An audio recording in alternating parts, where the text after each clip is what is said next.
Welcome into the best in paranormal podcasting. This is Darkness Radio. I'm your host, Tim Dennis. For some of you out there that are, let's just say, amateur, and I use that term succinctly, amateur investigators that are looking to get better in the field, we'll have a few tips for you today. For those of you who are even experienced investigators in the field of the paranormal, I think we'll even have even better tips for you today. There's some stuff today that we're about to learn from our guest, Chris Jordan, that I am looking forward to learning from Chris today. Because here's the deal, folks.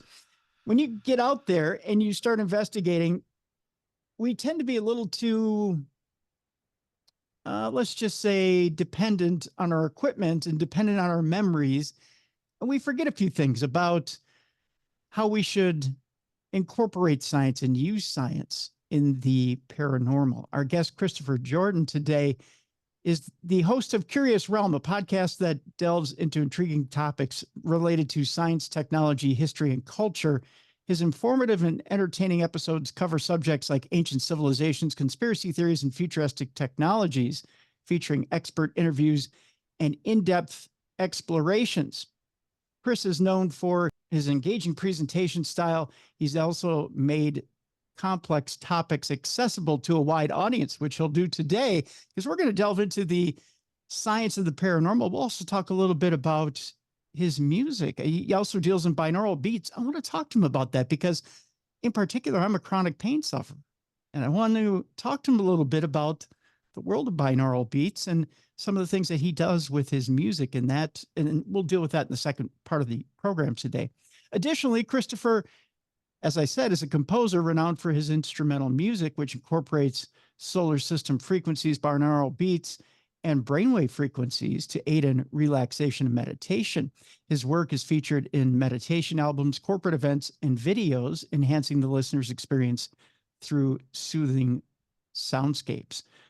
Christopher also has a wonderful, as we mentioned, podcast out there, Curious Realm. We will have a link in the description of this program so that you can access that wonderful podcast and get a look at what he does in outside of this program, outside of Darkness Radio. Let's bring him in. I've already gone on too long and not given him his due. Ladies and gentlemen, let's welcome in to Darkness Radio, Christopher Jordan. Christopher, how are you today, sir? Doing great, Tim, and you? Wonderful, wonderful. Now that you're here, let's delve in right away into the world of the paranormal and the scientific realm of the paranormal. Too often I hear this, and this is the thing that bugs me really when it comes to, I'm going to use the word amateur here, and I don't use it in a condescending way. Yeah. But let's face it, there's no such thing really as a professional paranormal investigator. And unless you're on television and getting paid for it, we're all amateurs, right? Sure. So, yeah, it's like saying that there's a Bigfoot expert. Well, you may be expert in the lore of Bigfoot, but you cannot be a biological expert in Bigfoot yet. Yeah. We need to prove Bigfoot first. Exactly. So as amateur investigators, the most common thing out of everyone's mouth is, well, I use a scientific method. I am a skeptic, right? That's like saying I like Sure. ice cream. It's a pretty across the board, statement. I never hear an investigator come out and say, I'm a full blown believer. I believe everything that gets thrown past me. It's I whiff on that sucker like a fast 95-mile-an-hour fastball being blown by me. No investigator has ever said that in the history of the paranormal. Not that I've heard anyway. So with that being said, everybody loves their science. Everybody loves to believe that they're bringing the most science to the table, if I could put it that way. Sure. I'm making this a longer and longer question. But here's the deal, Chris. Nobody, and I mean nobody, seems to bring pure scientific method to the table. So what is it that we are doing wrong? Well, number one, and I am with you whenever you say amateur. Absolutely, weekend warrior, what have you. But here's the thing. Citizen science finds so much, Tim, so much. 90% of our comets out there are not found by observatories. They are found by people like me. Mhm. with the telescope and a camera taking pictures of the same swath of sky every night, and they observe a subtle movement in something, you know. We are the ones that find stuff because we have more time on the night sky than a professional telescope does, believe it or not. You know, they're tasked with all kinds of stuff. That's how they make their money and stay alive. You know, like that's how they literally keep the lights of that telescope on. So citizen science is hugely important. Now, part of the issue that we have is literally terminology. It's terminology. You know, when it comes to science, terminology is very specific. A prime example would be the relabeling of UFO to UAP. Yes. A lot of people in a lot of communities very upset about that, and I firmly understand it. I got into this because of UFOs too.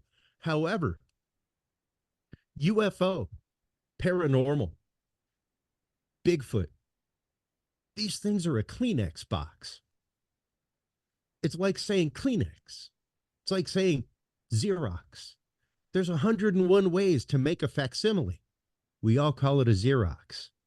You know, we throw it into the box labeled as Kleenex when there's 101 things called facial tissue that are not Kleenex. So science doesn't like a Kleenex box. It likes the 1,001 products called facial tissue. It wants the variety. It wants the clear definition. So when you say, here is my photo and its evidence, you've jumped the shark for science. See, you've already gone past observation, past the point of research on a topic, and gone past the point of test and gone into analysis of something before you've gone through everything. And while the picture is worth 1,000 words to the person that took it because it expresses what they were doing, it gives them a memory of what was happening at the time, things like that. The scientist in the lab has 0 point of reference to Yes. any of that. Yes. All they have is a picture. They need the 1,000 words, Tim. Science needs the 1,000 words. And unfortunately, evidence is what exonerates you in court, and never let it be less than that. Ever. Yeah. Like, ever. What you're bringing to the table with the picture that you took is a point of datum that you're adding to a data set, which is an important point of datum, whether it is kept in the data set or culled from the data set for not being accurate data, good data, usable data. It doesn't matter. You're still growing the data set, even though you're rejecting data from it. So there's a term in science called killing your darlings, with my air quotes up there for you listeners, quotes, Yep. killing your darlings. And the idea is, even if you are the Nikola Tesla of this idea, you have to be ready to let the idea die on the table for the sake of science.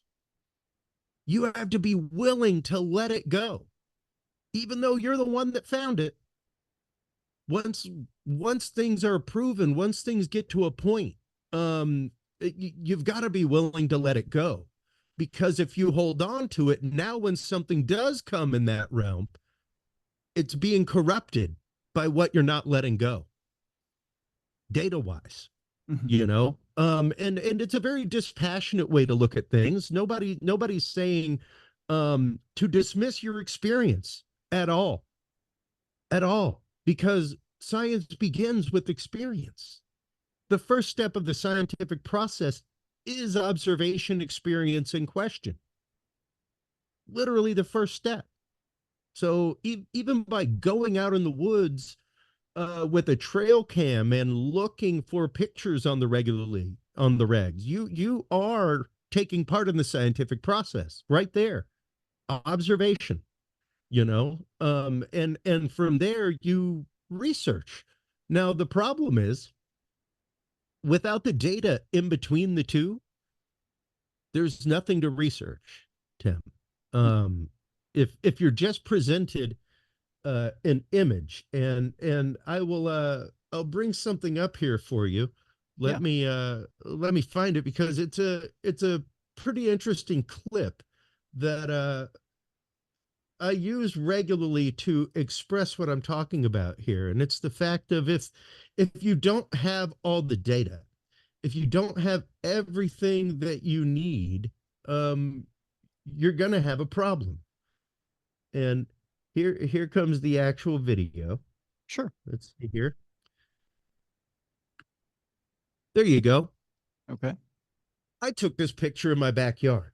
Now you can see this object is moving, it's moving around, all kinds of stuff. Now, This, if for the go ahead. for the audio audience, describe to them what it is we're looking at. You're looking at a soft circle of light that is slowly moving through the frame.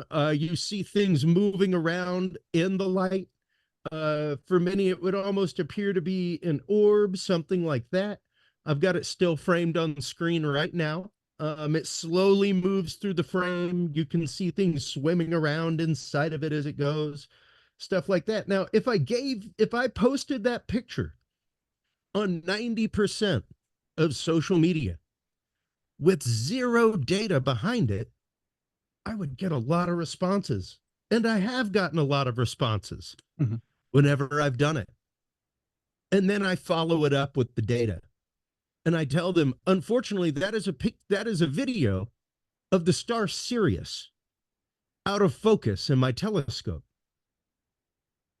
Nothing more. A very common object in the night sky, something that is seen by just about everybody if you go out and look. One that commonly will flash red and blue depending on the layers of the atmosphere going in front of you, things like that. But if I post it with no data, I can take that story anywhere. Yeah. It's the data behind the story. It's the data behind the picture that matters. What time of day was the picture taken? What direction were you facing? What temperature was it outside? Because believe it or not, rapid temperature inversion makes a big difference on observation of objects in the distance. I live in Texas, so when you're talking about 100-degree day that rapidly drops to 85 degrees at night, you get the lensing in the atmosphere, things like that. You get pockets of hot air, cold air. When that happens, you see things move erratically in the sky. Right. That's what the atmosphere makes happen by nature. So you could be utterly looking at a star in the sky that is moving like this, moving like that, flashing blue and red, all kinds of stuff. It's merely a star that is not in focus in your camera, that is going through layers of the atmosphere. So you've got to know the surrounding data behind the video, behind the image. Go ahead. Okay, so to find that answer, yeah. Now, the first thing that most people would do, if they see that image and they're seeing that image through a telescope, they're probably jumping for joy. First of all, the emotion floods them. They overreact. They think, man, I must have something. They record it. They go to bring it to somewhere. Maybe they bring it to MUFON. Maybe they bring it somewhere, and they're going to want to battle somebody. I'm sure. Yeah, first reaction. Absolutely. I got something. I don't know what it is. I don't know. But it's got to be something. Look at this. Look at it moving. It's got to be something, right? Yeah. It's got to be a craft, got to be a creature. It's got to be something. I don't know what I got, but it's got to be something.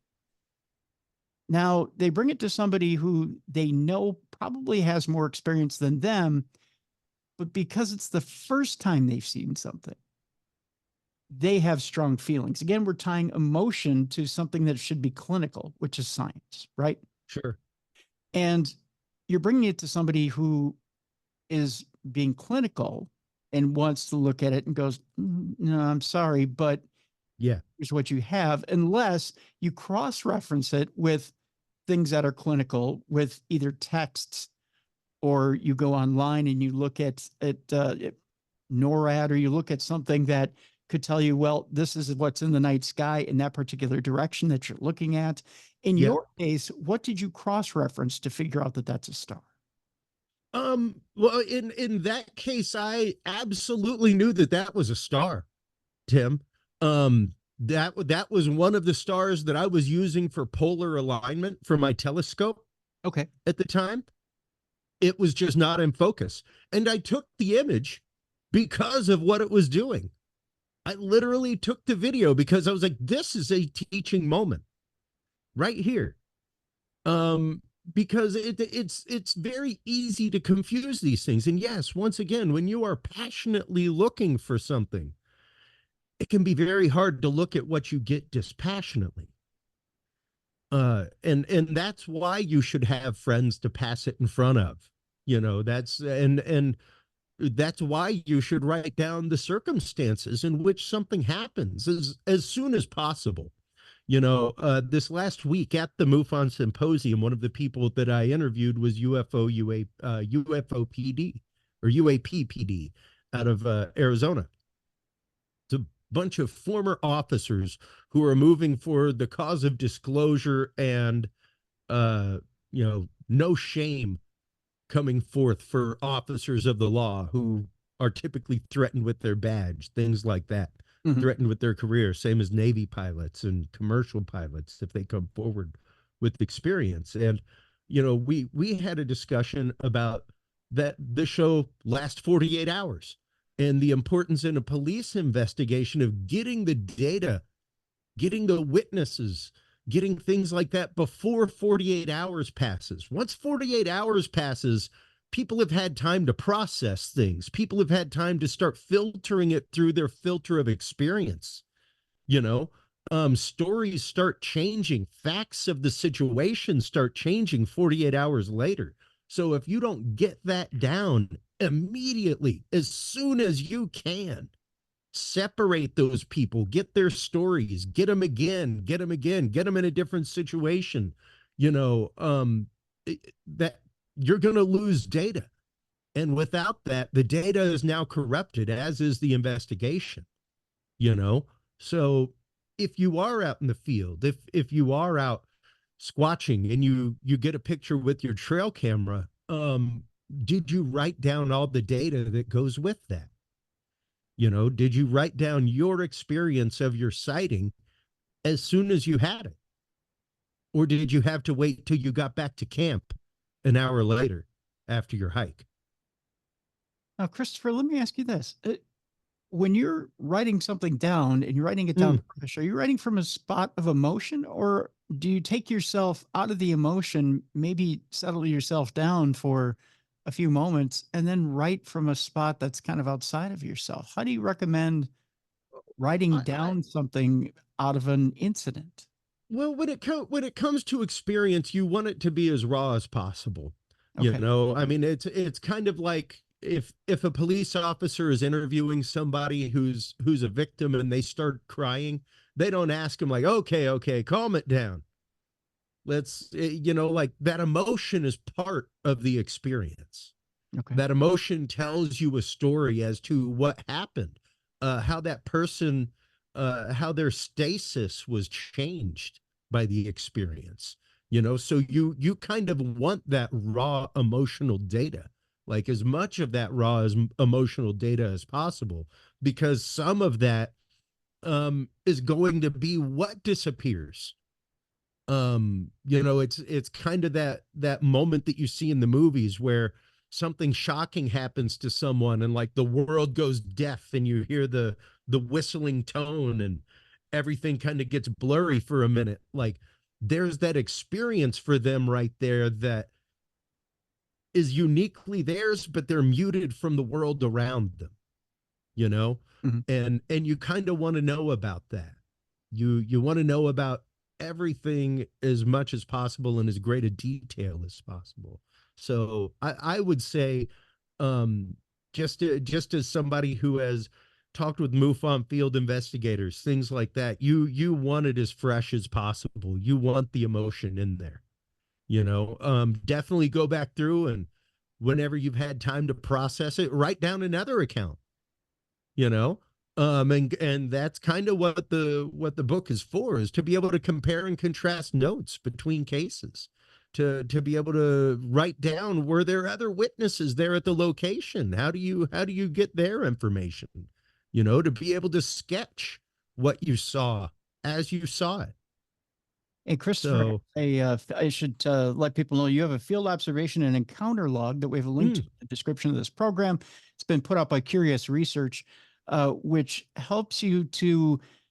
It's really a key to good science and good research. So it will help you kind of properly put down whether you're squatching, whether you're out there seeking UFOs, whether you're in a paranormal investigation as far as ghosts go, from beginning to end, properly log the experiences that you're having and turn that experience into actual research. Correct? Yeah, no, that's just it. Because once again, and I've been a part of many paranormal investigations. I've been out on and Sasquatch hunt. I've been out on numerous, go out and scam people's property for targeted individuals, things like that. And even then, the notes that you take can sometimes be spurious, and they're on the spot, and it can be hard to think about it while you're in the middle of it. I've showed the book to a few scientists this last weekend, like laboratory scientists, and to hear them say, this is really cool to have like a standardized intake form for data, because we write ours on the spot, like for whatever we need. And sometimes, 2-3 days into things, you may think like, oh my God, I need this variable. I totally forgot about that. So to have that kind of data on hand where you don't have to think about it, where it's literally a form that you fill out, because it's one thing to fluidly write down what's in front of you, what you've experienced. It's another thing to start having to think in a logical process as far as data gathering, when you just heard a glass fall on the floor and break in an empty house at 3 a.m. in the dark, where all the power's off. So yeah, to write that data down for the experience, that's, you've literally turned your location into a laboratory at that point. You're taking lab notes for science instead of just writing down what time a glass broke or what time you heard a shattering glass, because once again, even hearing that on a recording, that's like seeing it in a photograph. We need the 1,000 words with it. We need as much of the circumstance with that as possible in order to explore it scientifically. So now let me play devil's advocate with you here, Chris. Please. And that's this. You have some people who go out and actually do this investigation thing for quote unquote fun. Sure. And part of it, although they do claim they want to quote unquote do it from a scientific point of view, they also do it for a bit of the scare factor. And Sure. is there a bit of taking the fun factor out of it by logging your evidence, or is it part of the fun to log your evidence? Is there an argument for both? I would venture a guess that there's an argument for both. And my reasoning would come down to this, because eventually you're going to run into somebody that isn't just about the story of your experience. It's about who else was there when it happened. You're always going to, and I wear the skeptic badge like a Superman S, my friend. With pride. Like, I will rip my shirt open at the right moment and jump into action. But what people don't understand about skeptic is that a true skeptic is waiting for the data that will change their mind. I'm not trying to poo-poo anything. Yeah. As a matter of fact, I'm a believer, but because I'm a believer, my realm of evidence must be greater.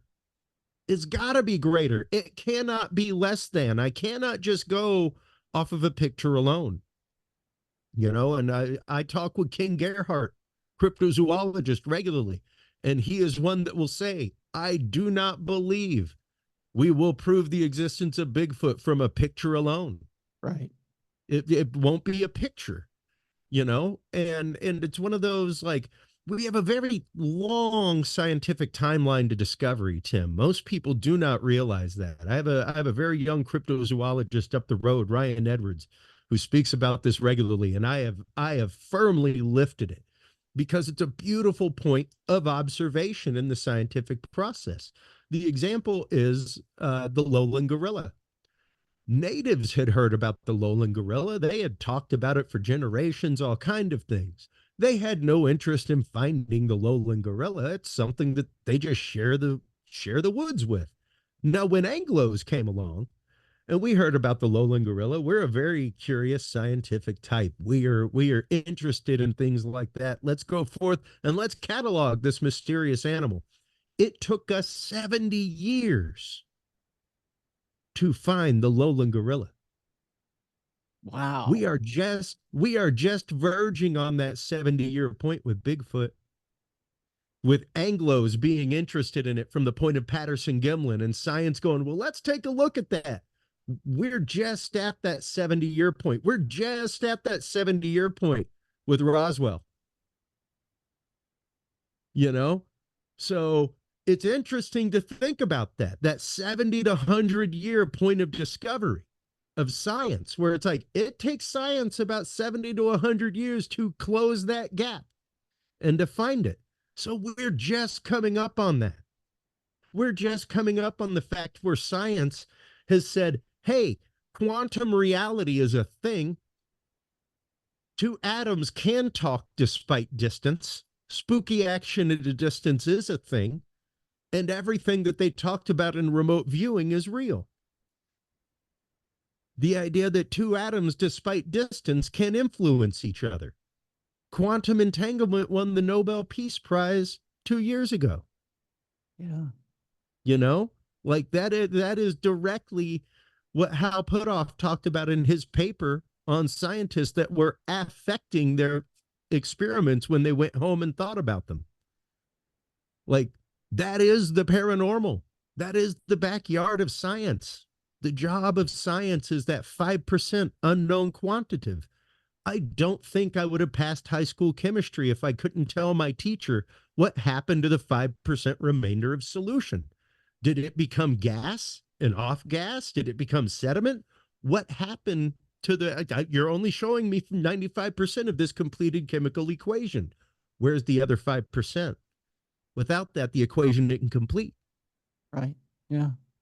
And that's a lot of what NASA said in their first panel, was the changing of this to UAP and labeling it phenomenon takes it out of the Kleenex box and puts it in our purview. It is our job to find that 5% anomaly so that we can eradicate it from the data set that we're trying to study. So the 5% anomaly that is UFO UAP has to be explained so that when it's an unexplainable in your experiment, you can discount it from your results. But you've got to explain it in order to do that. Right. Right. So we're up against that with a lot of science right now. It's really interesting to see so much science coming to the world of the paranormal. Even coming to the point of showing the connection between these paranormal events, the fact that, like, yes, there are multiple dimensions, pretty remarkable stuff, but we've got to have our data ready to shake their hand. It's kind of like the work of Alan Alda right now. He goes out and he speaks to scientists on how to talk science like a normal human being. So, because the problem is these scientists can get together in a room with other scientists and talk about acetylsalicylic acid and the things that it does and stuff like that. However, the average investor has no idea what the heck you're talking about. Yeah. You got to be able to break this down in a 5-minute chunklet, man, that they can digest and go, ooh, I want to give you $500,000, man. Let's make this sexy science happen. but you've got to be able to speak their language, and that's just it. Like, there is a very specific language to science, and there's a very specific way that they communicate points of data and points of datum to a data set, so we've got to learn to speak their language, and we've got to be ready to shake their hand on their terms. No idea Alan Alda was doing that. Yeah, it's pretty cool, man. I've seen him at a couple of different events that I've worked across the country, where he comes in and speaks to them about, like, hey, like, we need to get you guys to be able to talk to these guys, to be able to explain things in normal human terms that the average person driving a truck down the road can understand. And that's even us in society, man, because there is a whole world of sexy science going on out there that the media does not tell us about. Like, I think every local newscast should end with, like, a sexy science story at the end of the night, just to get rid of all the tripe that you've gotten to see and all the horrible things. Because, like, if people knew that CERN turned light into matter 3 years ago, light into matter, that's like 3 steps away from replicator coffee black. Yeah. That is exciting science. That's sexy. And most people don't know it's happening. They don't know that it's out there. They don't know that these realms are being pushed, that people like Hal Putoff right down the road from me is working on how to extract power from a vacuum. Really? And getting results. Whoa. Yeah, man. Power from a vacuum. That's crazy. Wild stuff, but by compressing a vacuum, getting almost like a piezoelectric effect out of a vacuum by squeezing it. It's mind-numbing science to think about. Literally power from nothing. So, yeah, the science is crossing over into the paranormal on the regular. And citizen scientists out there, like, every one of you out there with an EVP recorder, with like, you are doing science, whether you realize it or not. That's the experimental part of science. You have observed something, you have heard a story, you've seen an article, something about the place that you're going to investigate. You've researched it. You've read up on it. You've heard stories. You've listened to podcasts. It's gotten your interest going. You have a hypothesis. You think the place is haunted. You think something is there. The next thing to do is test and experiment. That's the first 4 steps of the scientific process. Let's do this, Christopher. Let's take our break here, and then let's talk a little bit about how to scientifically conduct your investigation, because I think people don't know how to do that. I think you just show up, something happens, we have a good time, we go home. We come back, we'll talk to Christopher Jordan about how we scientifically conduct our investigation. We'll do that when we come back. The book is out there right now, and I encourage you all to go and pick up a copy, because we all at one time or another want to get out there. We want to keep investigating, but we should be doing it the right way. The field observation and encounter log is out there right now from Curious Research. And it's actually out there for a nominal fee. And I think you all should have a copy. Let's face it, whether you're squatching, whether you're going out there looking for UFO or UAP, or whether you're conducting a ghost investigation, you should bring one with you so you can properly log it. And we have, again, a link in the description of this program so you can get a hold of that field observation and encounter log. When we come back, more with Christopher Jordan, we'll talk about how to scientifically conduct your paranormal investigation. That with Christopher Jordan next on the best in paranormal podcasting. This is Darkness Radio.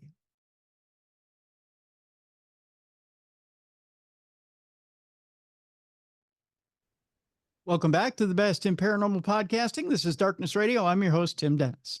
With me today is Christopher Jordan. He's got a lot going on, folks.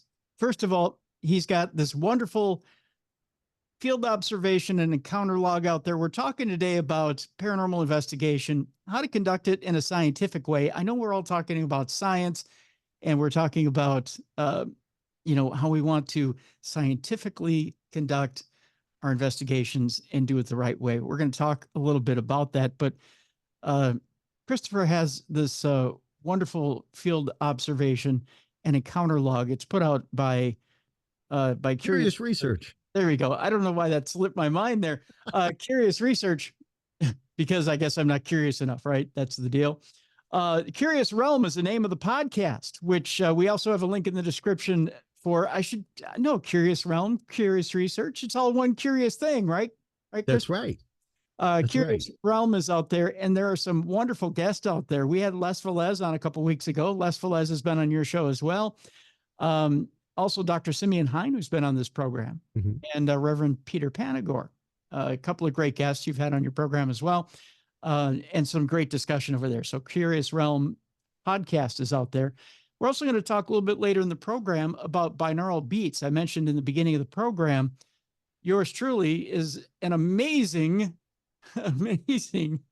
chronic pain sufferer, broken neck and back and all that fun stuff. So we'll talk a little bit about binaural beats and about the science of the mind here coming up in just a little bit. So before the break, Christopher, we were talking about how to scientifically conduct your investigation. Now, we pick up a copy of the log here from you. And first of all, I know a lot of people want to rush in. Okay. They want to rush in. And the first thing is, well, it's okay, Christopher, I got this covered, right? I got my EVP recorder. I got a video camera. Even if I forget a few details, it's okay. I've got everything on my recorder. I got everything on my video camera. Whatever I don't have is going to be filled in by my instruments, right? We're good. Where am I going? Sure. Well, for me, it really starts with preparation. As we mentioned before the break, there's a whole world of science coming out about our connection to the world around us. That whole idea of quantum entanglement, the whole idea of scientists affecting their experiments whenever they come home from the lab, just thinking like, did I put too much solution in that beaker? So if you're preparing your equipment, the last thing you should be doing is thinking about your location. In all sincerity and in all theory, the last thing you should be doing is thinking about your location, because you may actively be psychically charging that location for activity before you ever get to it. You're already starting to affect your experiment. You're already starting to put a lens on what you're going to experience and the data that you're going to collect and things like that. You're already like narrowing the focus before you even go in. And may actively, especially if it's a location that is charged with energy, things like that, you may actively be putting something there before you ever get there. And that's a concept paranormally that we really need to think about, man. See, that's like the opposite of everything that you see on television. I know television is not what we should. I know what we should be gauging our investigation scientific method upon. Right, but that's what every amateur investigator says. Man, I'm going to Waverly this weekend.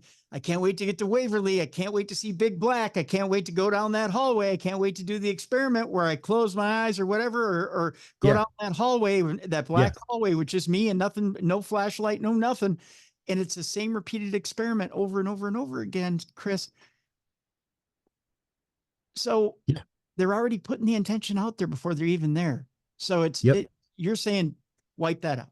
Try to be as blank slate as possible. Know that you are going to, and it's kind of the idea of remote viewing, quite literally. In a controlled room, and there's numerous types of remote viewing, but in a traditional controlled remote viewing situation, that remote viewer has been given a task by a supervisor and by a monitor, and they do not know what it is. They know that they are going to view an event. That's it. Or a location. Nothing more. Nothing more. They know zero details about it. You want them to be as dispassionately involved as possible so that the data that comes into them is not corrupted. As a matter of fact, before you even start a remote viewing session, there's a part where you go through a personal inventory where it's like, what's distracting me? What's been on my mind?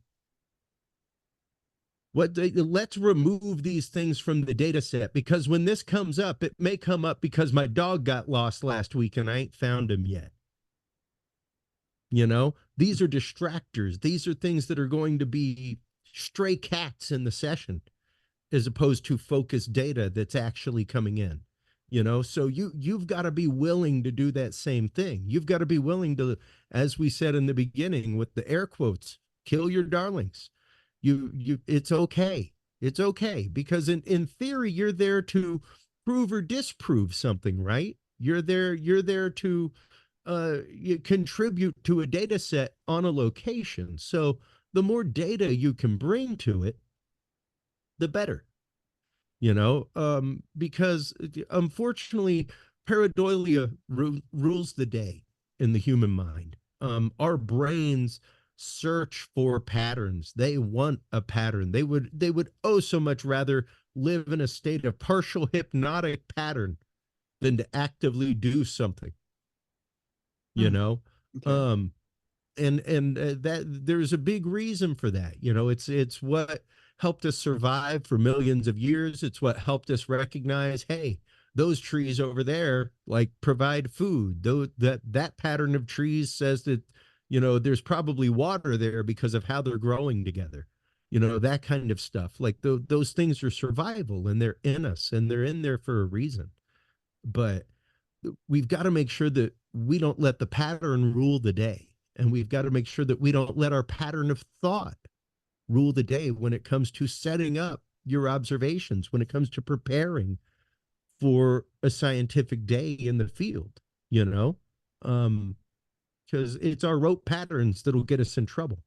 The prime example that I normally give is when I was in abnormal psychology in college, we went and observed the gorillas at the Dallas Zoo. And I remember my professor regularly telling me, Chris, the data stops when the gorilla picks up the stick. You write down gorilla picked up stick, 10 a.m., the date. 10:15 a.m., gorilla put stick down. Anything other than that is personification of the gorilla and why he's picking up the stick. And that's not science. That is your educated opinion as to why the gorilla picked up the stick. You are now inferring that into the situation to go beyond, like, you know, like he put it up to his head. Was he trying to, did he have an itch? We have no idea. And to even go down that rabbit hole is hearsay and conjecture, and it's not data. So to get past the point of passion, to get past the point of purposeful digging of curiosity while you're on location and in that heated moment, you know, and that's kind of the point of the log, is to write things down as they happen and then go back and process it through your filters later. You know, let that filter of reality set in later. Right now, get the data down while it's raw, as it's happening. That's going to bring up another point here, Chris, and that's this. Sure. Okay, so as you're doing Frank's box sessions, or as you're doing EVP sessions, Sure. you're asking questions. Yeah. That brings in a lot of inference when you're bringing along a line of questioning. A lot of people spiral off into questions based on their experience, Sure. right? Sure. So if they get a word, a lot of wordplay is done in association with a Frank's box session, right? A lot of people use their intuition, Absolutely. thinking, you know, if I get the word sandwich, oh, are you hungry for a sandwich? Do you need a sandwich? Would you like a sandwich? A lot of people like to play word games, right? When Well, they, and that's part of the test. That's part of the testing. That's part of the active experiment. That is the poking of the phenomenon to see what the response is. And the important thing that comes with that is writing down all the relevant data that happened when it happened, writing down what you believe you heard, things like that, leaving it at that, and going through analysis. That's what the step of analysis is for. And the thing is, even though you're experimenting and prodding at the time, that doesn't necessarily mean that you're analyzing things at that moment. That's what you shouldn't be doing, is analyzing things while you're in the midst of it. Even the scientist mixing things in the beaker is writing down his observations of what happens in the beaker, and he will analyze that data later, not while the chemical reaction is currently happening. That's when you're supposed to be observing. That's when you're supposed to be taking data. You're not supposed to be analyzing it at that point. And I think that's part of the problem, is that, yes, unscientifically, people are analyzing data at the point of collection. And you've got to dispassionately remove that point of analysis. When you're analyzing data as it comes in like that, you are not dispassionately analyzing said data. You're in an adrenalized state. You just heard that voice box talk to you again. So while you're poking and prodding it, you shouldn't be analyzing it. You should just be collecting the data of the poking and the prodding. With that, do you feel like people would get cleaner results? Like you would get the meaning of what it is you're setting out to find at that particular point? And do you think people would find more false positives that way? Like maybe the things you're getting from a Frank's box, or maybe the EVP you're getting is simply just crosstalk. Could be. And that's where we come back on that third beat, Tim, to killing your darlings and being willing to. It's okay, because you still got a response of something. Once again, even data culled from the data set is still important data. You are subtracting what will now become known quantitatives. And without the known quantitative being subtracted, you cannot have the remainder of the paranormal. If it's happening every single time that you're going out with a Frank's box, it's no longer paranormal, it's normal. You see? You've lost the para. You've lost the 5% anomaly in what you're doing. You're supposed to be finding the 5% anomaly and having data for that, and subtracting all of the known quantitatives. So if it's happening to you every single time you go out in the field, it may not be anomaly. And that's okay, because you're still subtracting a known quantitative from the anomalous data set. And that's just as important as finding the anomaly. Very interesting indeed. What are some other things that people aren't doing when they're on these investigations that could add to a scientific method? Well, quite honestly, one of the best things that you can do, especially if you're out squatching, things like that, if you have trail cameras, what you're discounting is non-evidence and trashing and deleting. Good God, get a hold of your local wildlife program, get a hold of your local college biology department. They do not have money, funds, or time to go get cameras out to count brown bears, to count birds in the field, things like that. You could literally be handing this data over to science for normal observation and research.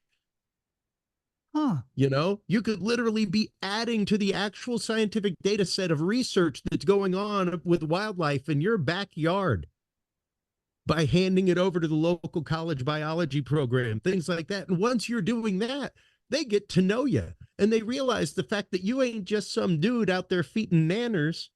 to Bigfoot from your backyard, and I got this picture, buddy. Take a look at it. No, you've been giving them data, invaluable data, and shaking their data hand. They love you now.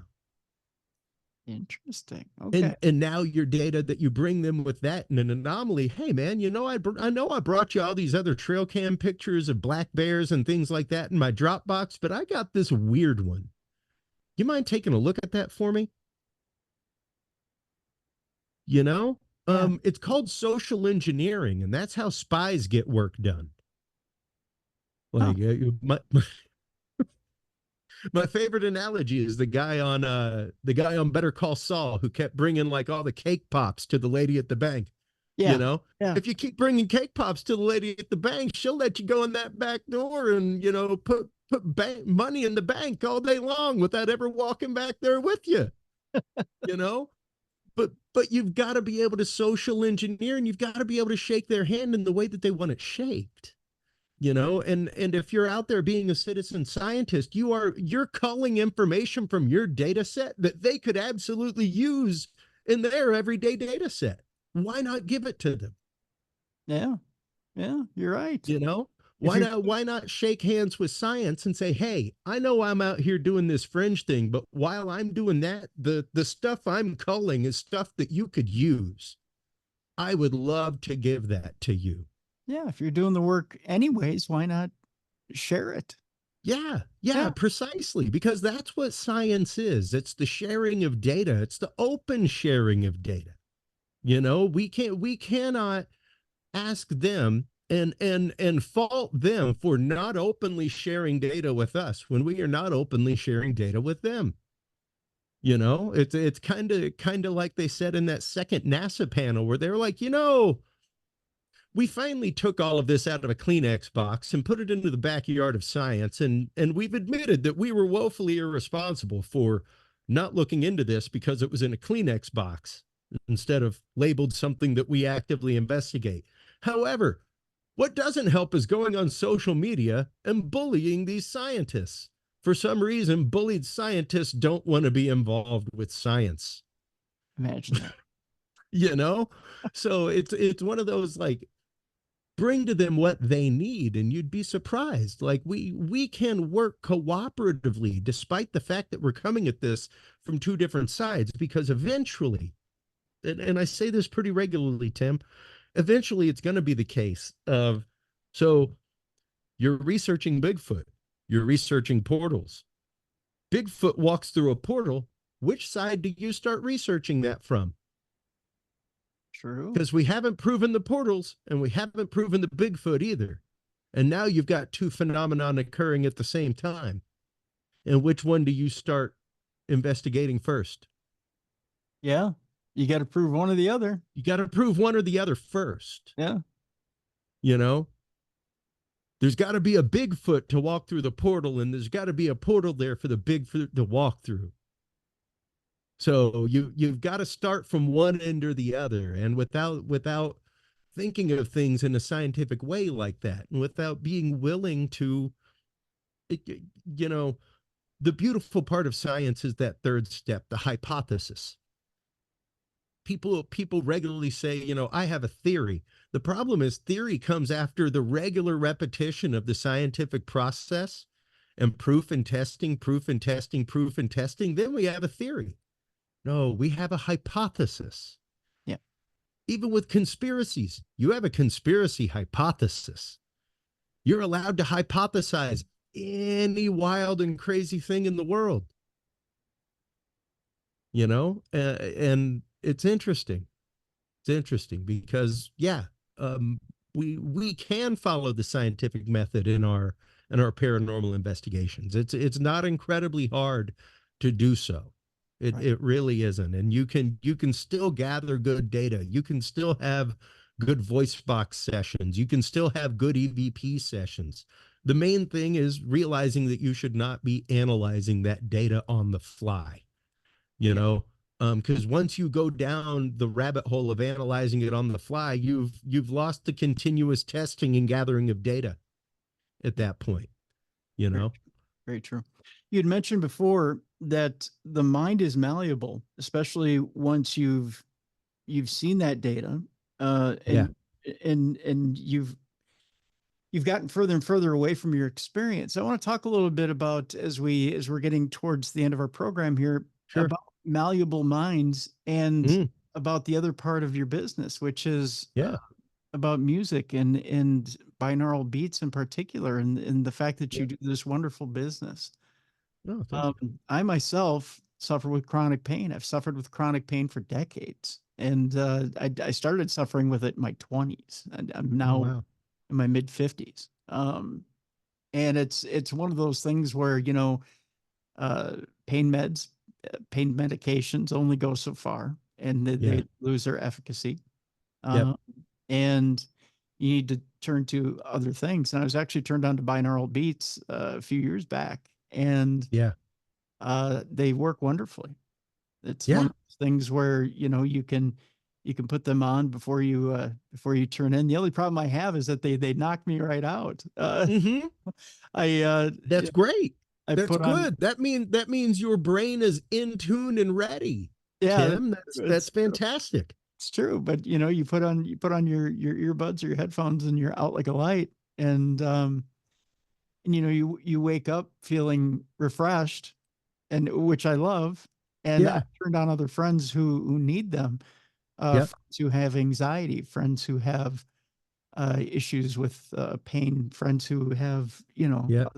other issues going on. And it's not just Yeah. a pain thing. I mean, there's other things, smoking cessation, things like Oh, that. absolutely. Um, Yeah, yeah. Well, and a lot of it, even when it comes to smoking, when it comes to pain, when it comes to how we process things. Once again, Tim, to go back to our pre-break conversation, we are pattern generating machines. We want to live in a pattern. If you drive to work every day and drive more than 3, 5 exits down the road from your house, in all likelihood, you spend a good 60 to 70% of your daily drive in a hypnotic state.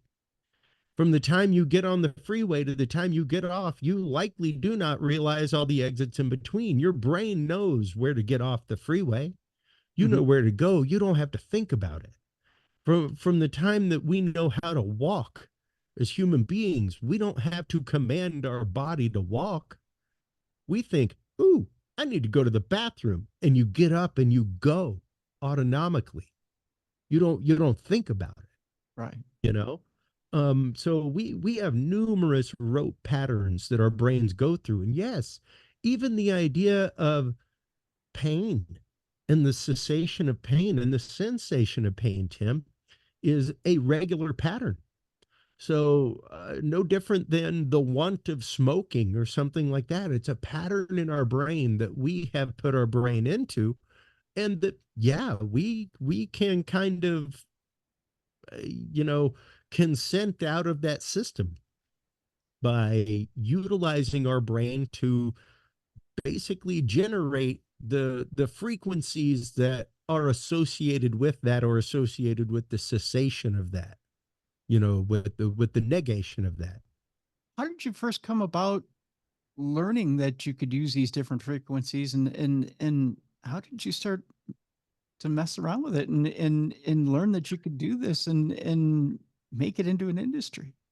I will honestly say, when I first found binaural beats, things like that, it was after my work in abnormal psychology. Me and my professor regularly had conversations about one of my fascinations in the world, subliminal, subliminal learning, subliminal.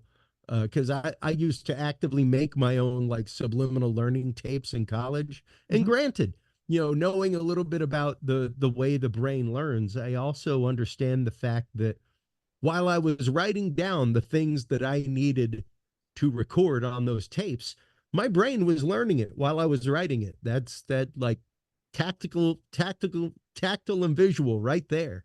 And then as I read it, it was auditory and visual, Yep. learning it and learning it. But then I would fall asleep to that tape for my tests of all the facts that I needed to know, things like that. And I would have it on repeat while I slept. Wow. and that's how I studied for tests in college, was through putting it all on tape and listening to it while I was asleep. And he was fascinated by the fact that me at 19 years old was doing something like this. It's like, he was like, when did you start doing this? And I was like, when I was in theater and I had to learn my lines. Oh, I wow. would I would act out the lines around me and everything else so that it was like me lit. Because if I watch a movie like Fletch, Mhm. I can repeat that thing for the rest of my life. Like I could probably line by line quote the whole movie Fletch, because that's how my brain works. If I hear it, I can repeat it. Yeah. It's like it goes in there, and I just always remember it takes 5 years to age cheese. It doesn't go away. So he was like, "Wow, that's remarkable that you cued into that on yourself." And he got me into the world of subliminal psychology, the world of especially subliminal film works, because he was the film history teacher as well. Yeah. And he turned me on to things like The Exorcist and stuff like that, where they used a lot of subliminal work in the audio engineering of that movie, and in the soundscaping of that movie. So when I first started making my avant-garde music, things like that, a lot of it was very representative, like things like Destruction of Earth, stuff like that. Very long compositional pieces, much more playing with sound and sonics than melody and harmony. Mhm. A lot akin to making a sonic piece like that in The Exorcist, where you're making a cacophony of sounds, something that gutturally moves you. And that's when I found the work of the Monroe Institute and binaural beats and solfeggio frequencies and other frequencies that had been out there. Things like 19 hertz, which is the frequency like that kind of makes you feel like something's in the room with you. Yes. Yeah. Yeah. So it wasn't necessarily for healing purposes when I first started using these frequencies, Tim. It was to complement the music that I was writing. Mhm. Like if I was taking you to an ethereal heavenly realm, I would use things like 528, like the crown chakra, things like that, and like bury it way down below the music, where Okay. your brain's still going to hear it, you know, but your conscious mind isn't. It's kind of that idea of the subliminal one frame in 30 frames of a film, like Fight Club. Yep. We have laws against that type of advertising Mhm. because it worked. Oh, yeah. Yeah. Yeah. Because it worked. Yeah. And they can show it worked. So yeah, our brains are totally ready to tie into that. And the physics behind that is called entrainment. If any of you out there are a watcher of the great show Mythbusters that used to be on Discovery Channel, they did a beautiful entrainment exercise one time and proved the fact that yes, entrainment exists when they did their pendulum experiment, where they put pendulums on a board with springs and then swung them different ways, and eventually they locked up together. Mhm. Our brains do the same thing. My wife and I, she's probably about a foot and a half shorter than me. Um, our strides are totally different, but when we walk down a hallway, eventually we lock step, left foot, left foot, right foot, Mhm. and then we'll fall out. Your brain does the same thing because it wants that pattern. So yeah, that's kind of how frequency therapy in and of itself works, like a singing bowl, Yeah. for your root chakra. um Things like that. It's because you're exposing your body to that frequency that it's resonating at that frequency, and the more you expose it to it, the more readily it will resonate at that, right? Right. Well, whereas that's kind of like going to the spa and getting a massage with sound, binaural beats is like taking your brain to the gym with that exact same frequency. Now, your brain will still lock into that frequency of the singing bowl. It may take a little bit longer, though. Now, what binaural beats does is it actively forces your brain into creating that target frequency. So I'm feeding you, instead of 528, I'm feeding you differential frequencies that total to 528. where that's the target frequency that is outside of those two. So it appears as a wobble unevenly between your left and right ears. And even talking with the Monroe Institute, like I've been on their show of talking about it with Scott Taylor, things like that. And Mhm. he even asked me, like, how do you deal with the dissonance that comes about when you're dealing with a frequency of a chakra and you're trying to write music with it? Because eventually when you change chords, something might get dissonant. I'm like, well, and number one, it's interesting to hear that y'all had the same situation I had. Yeah. But it's really interesting to see the fact that, like, their research is there. It's been done for the longest time. Like since the 1960s, we've been using binaural beats. And it's really remarkable to see the fact that, yes, with enough binaural beat therapy, your brain will begin to create those frequencies more readily itself. And Hmm. that's kind of the idea, is that it's an actual therapy as opposed to just exposing your body to it and your body resonates to it while it's there. That it's the fact that it's training your brain to create that frequency that it's missing out on. That, That's the idea behind binaural beat, that's is that incredible. eventually, while you're using it for pain reduction, things like that, Tim, eventually your brain will trigger into that binaural beat faster. Will eventually start creating that binaural beat itself and start creating that frequency itself when it needs it. So it's literally like retraining your brain to do what it naturally should be doing. And our brains are horrifyingly overwrought, man, because they're pattern machines. Yeah. you know it did not used to be the case that we had this much data intake, Tim. Oh yeah. Didn't. Yeah. You're only a few years older than me. I remember not like locking my bike up at the local library. That's where I did research, because we didn't have the internet. We Mhm. had whatever was in that card catalog, whatever was in the microfiche and on the shelves, and maybe something at an adjoining library that they could find for us and have shipped over, or Yep. that we had to go get. We did not wake up with the news from Poughkeepsie on our mobile device No. on an No. RSS alert you know so our brains are made to be colanders that are filtering material and constantly filtering water and cleaning things. The problem is, now instead of it being a nice trickle of water from the faucet, it's a torrential downpour from the gutter outside, and the colander is overflowing. Yeah. Our brains are so overactive. Like the first album that I released for therapy was literally for ADHD kids and people like me, who at 3 a.m. wake up with an idea and write the field observation log Wow. because they can't get it out of their head. They've been thinking about it for 2 years, and now it's waking them up at night. You got to be able to get sleep. You've got to be able to do that.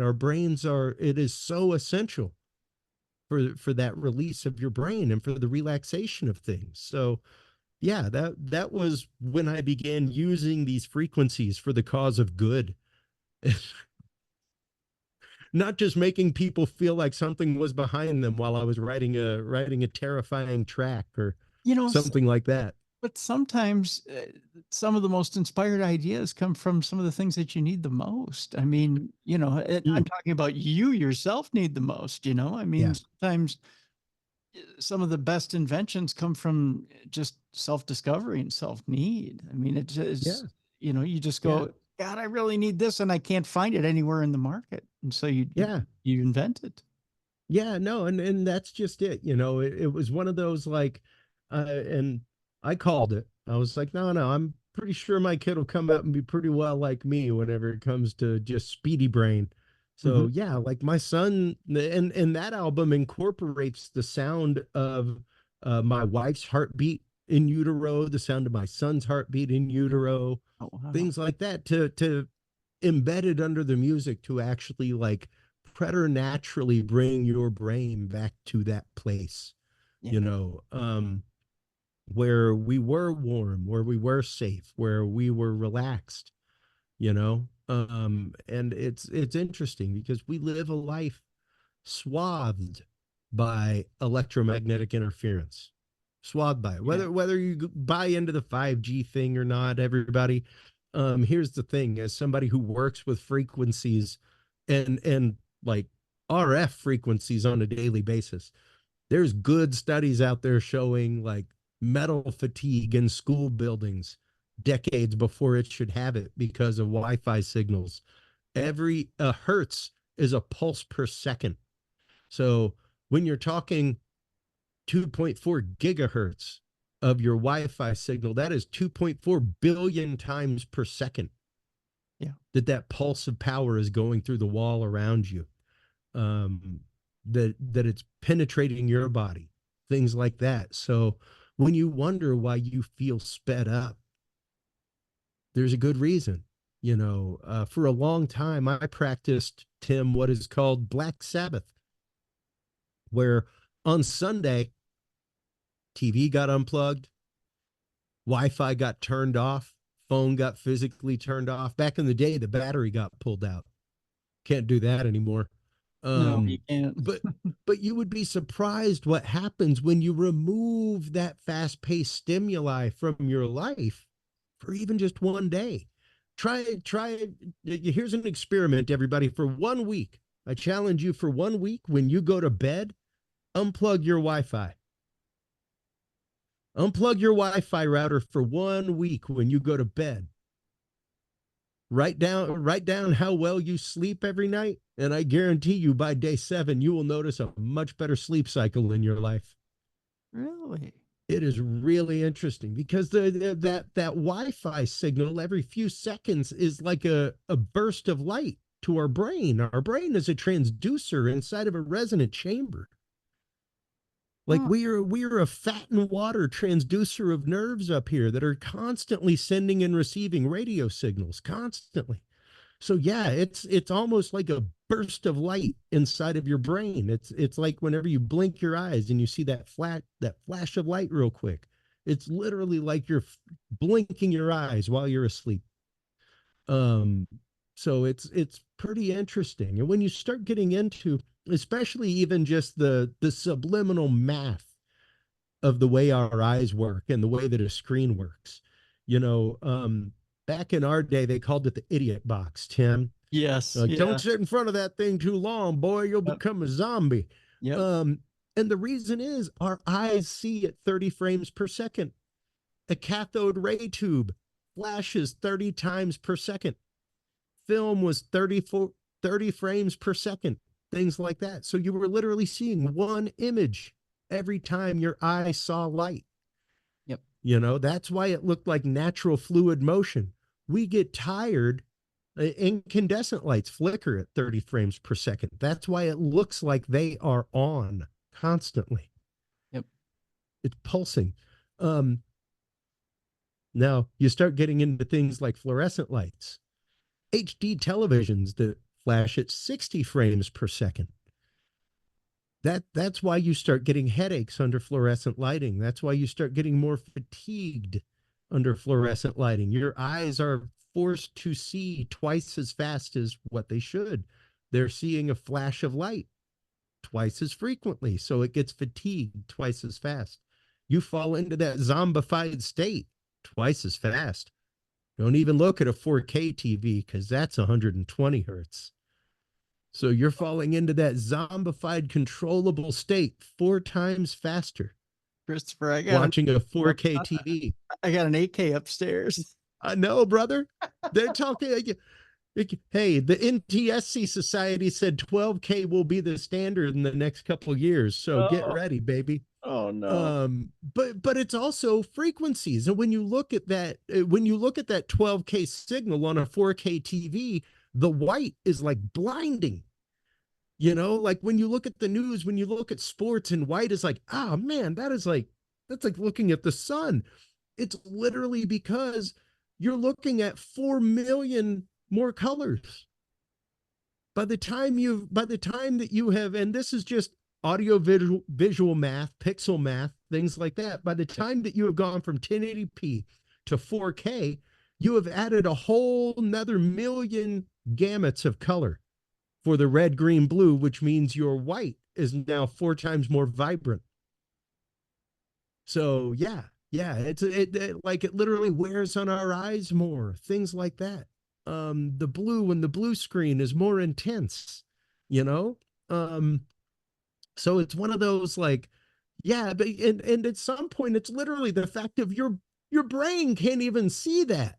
Like your eyes are not even capable of processing that much data when it comes to 8K, 12K, things like that. It looks beautiful, it looks amazing, but we have to use algorithms to correct it so our eyes see it right. Wow. You know? And on the same note, going backward, you know, when people are in social media groups and they're like, oh, how are they 4K upgrading all these 35 millimeter movies? A 35 millimeter frame has more than 4K resolution inside of it. That's how. Huh. We just never had the projection to be able to show all the resolution inside of it. Now we do. So yeah, like a 35 millimeter frame of film has more than 4K worth of data inside of it. So we've always been processing in that high of a resolution. We've just never had the technology to be able to show it. It's remarkable. And our brains operate off every bit of this. You know, they look for these patterns. They are hungry for these patterns, and they get overwrought with them. You know, there is a great study that was done right up around the time of COVID by the National Institute of Health, showing hippocampal damage. Now, the hippocampus of your brain is what controls a lot of your emotional center. It is literally the gateway to your amygdala. Mm-hmm. And for those that don't know, the amygdala is that tiny, beautiful little almond-shaped gland in your brain that is basically the reptilian brain. It's the home of fight or flight mechanism, you know, things like that. It's the home of our true survival instinct. And this study showed that hippocampal damage was done to people when they watch negative news cycles. Really? So people who are regularly exposed to a negative news cycle, that negativity literally does damage to your hippocampus and Really? leaves you in a state of fight or flight.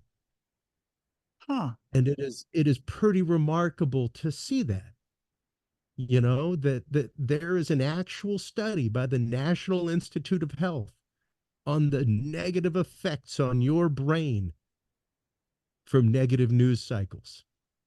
So it's quite literally frequency. Frequency means the regularity at which something happens. How frequently are you thinking in a negative way? Because you have to retrain your brain to think positively. You have to retrain yourself to not think in a negative way, to give people the benefit of the doubt, you know, to even to logically look at something as you're taking notes in the field. You have to retrain your brain to do that, Tim, because the negativity, unfortunately, will take root and will cause damage. So literally, I feel stupid saying this. The literal cure is to go out and touch grass. Yeah. Just Yeah. go outside. Go outside, man. Take your hat off when you go outside. Make sure you get sunlight on your pineal gland. Yeah. Like most people don't realize that soft spot on a child's head Yeah. is where the skull grows together to cover the pineal gland. That's still to this day the thinnest part of your skull, and how your brain tells the difference between nighttime and daytime. So when you're inside all the time, like, it literally loses its circadian cycle.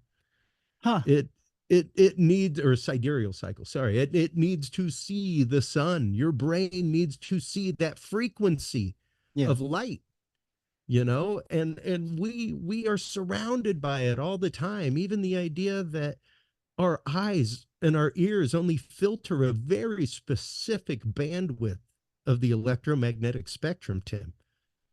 Hmm. Very specific bandwidths. There are people like Maureen Seaberg out there, the amazing author. She's written for Psychology Today for years and has a great book, Fearfully and Wonderfully Made. She is a tetrachromic. Okay. And that book is about her experience as a tetrachromic. For those that don't know, tetrachromic means you see yellow as well as red, green, and blue with the cones of your eyes. Mhm. So she sees the world like a parrot. There's another million colors that she is able to see that we are not. The world literally appears totally differently to her, That's crazy. you know? And it's because her eyes see in that different filter. You know, our ears only hear 20 hertz to 20,000 hertz. There's a whole spectrum of sound outside of that that we are not privy to. That at that point, it becomes the realm of we can feel it. We can intangibly feel it. And it's there and it's present, but we don't know what it is. You know, and by all ninth grade science, my friend, we are 90% empty space. We are not even here. You and I right now, despite our distance, Tim, we are sharing an electron shell. Yep. By all ninth grade science. You know, like it's remarkable to think about. We are frequency. Yeah. Yeah. It's great. It's beautiful. So it's a wonderful thing. I tell you, Christopher, I've enjoyed our time today. And again, folks, if you want to hear some more great stuff, Christopher's got a lot on his Curious Realm podcast. We have a link in the description of this program.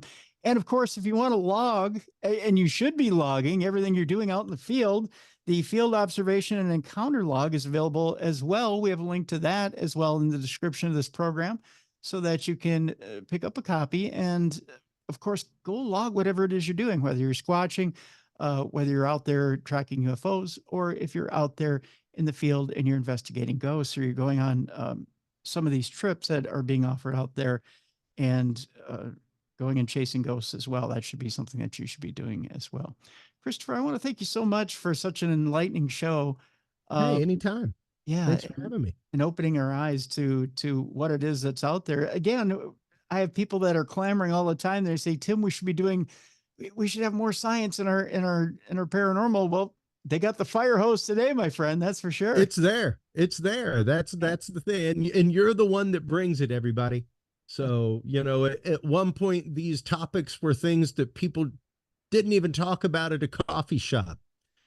So now it's the fact of it. It's our job to change the world of the paranormal as we see it. It's our job to make this handshake happen. That's right. That's right. Christopher Jordan, thank you so much for being on Darkness Radio today. Appreciate it. Thank you. It was a pleasure being here. For more audio and video archives of the show, go to darknessradioshow.com. Thanks for watching.